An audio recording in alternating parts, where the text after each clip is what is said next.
उप मुख्यमंत्री श्री ब्रजेश पाठक जी,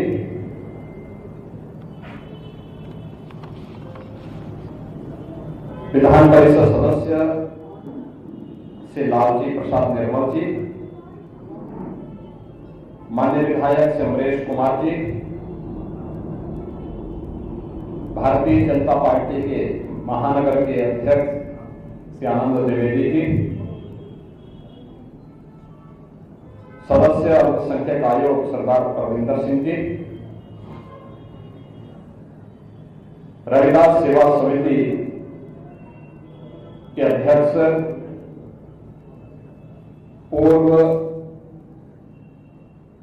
आईपीएस श्री हरीश चंद जी, महामंत्री संतोष कुमार जी, राकेश कुमार जी,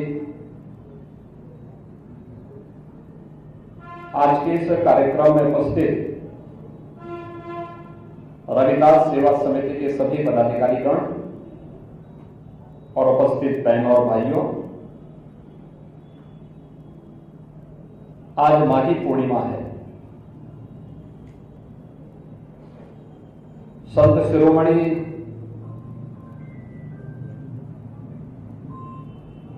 सदगुरु रविदास जी महाराज की पावन जयंती।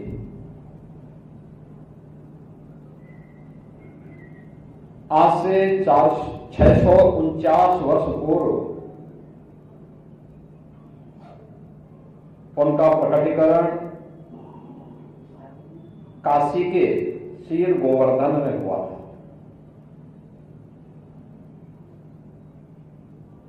और इतने वर्षों के बाद भी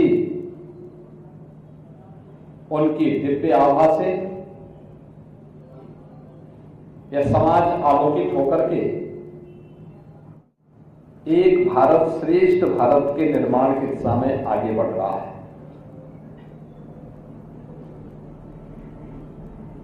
जब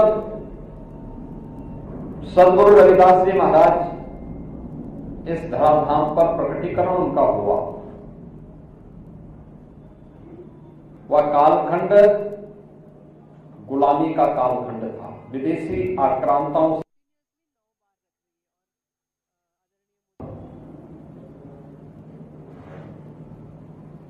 उस समय भी साधना की पवित्रता और साधना को कर्म की साधना के रूप में बदलने का कार्य सदगुरु रविदास जी महाराज ने किया।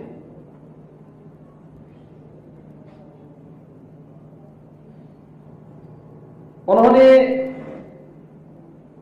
प्रत्येक नागरिक को वैष्णव परंपरा के अनुरूप जिस उपासना के लिए प्रेरित किया, वह जीवन में कर्म की प्रधानता को महत्व देता है।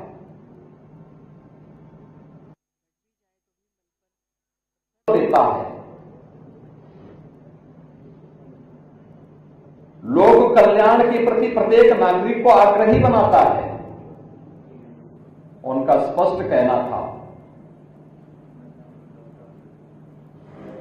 मन चंगा तो कठौती में गंगा। यानी अगर आपका मन साफ है तो सब कुछ आपके कर्म पर निर्भर करता है। अच्छा कर्म करेंगे तो अच्छा फल पाएंगे, बुरा कर्म करेंगे तो उस बुरे कर्म से, उस पाप से भी आपको कोई वंचित नहीं कर सकता।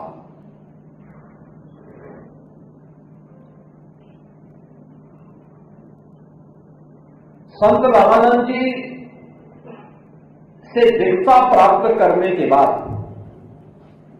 उन्होंने अपनी कर्म की साधना के माध्यम से लोक कल्याण का मार्ग प्रशस्त किया। जो लोग आरोप लगाते हैं कि समाज में भेदभाव था, आप याद करिए ना, जगत गुरु रामानंदाचार्य मध्यकाल में उन्होंने 12 शिष्य बनाए, 12 अलग अलग जातियों से थे, अलग जातियों से।